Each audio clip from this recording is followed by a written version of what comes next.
काँग्रेस आमदार विश्वजित कदमांवर ओबीसी नेते लक्ष्मण हाके यांनी गंभीर आरोप केलाय।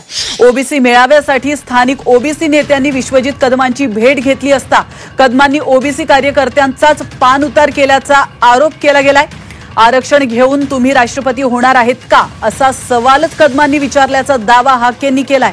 तर वसंतदादा पाटील यांचा किस्सा सांगत खासदार विशाल पाटलांनी आपल्या वाडवडिलांची जाण ठेवावी अशा शब्दात भुजबळांनी खडेबोल सुनावले।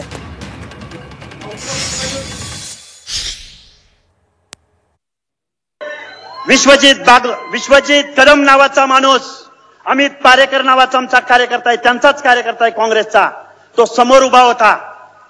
ही मंडळी आमची सगळी त्यांना विनंती करायला गेली की या महाराष्ट्राचे विरोधी पक्षनेते विजय वडेट्टीवारांना तुम्ही तसा मेसेज द्यावा। तर ते विश्वजित कदम त्या अमित पारेकरांना नाव घेऊन बोलले, काय रे अमित पारेकर, तुझे सगळे ओबीसीचे लोक इथं आलेत, हक्क आणि अधिकाराची भाषा बोलतायत, आरक्षणाची भाषा बोलतायत, तुला आरक्षण घेऊन राष्ट्रपती बनायचंय का? काय बोलले आप्पा?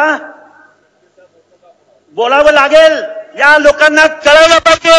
विश्वजित कदम म्हणाले तुला राष्ट्रपती व्हायचंय का?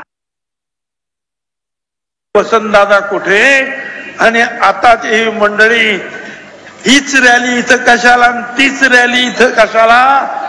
अरे जरा काहीतरी जे आपल्या वाड वडिलांनी जे सगळ्यांना बरोबर घेतलं, गोरगरिबांना बरोबर घेतलं, त्याची काहीतरी जाणीव ठेवा।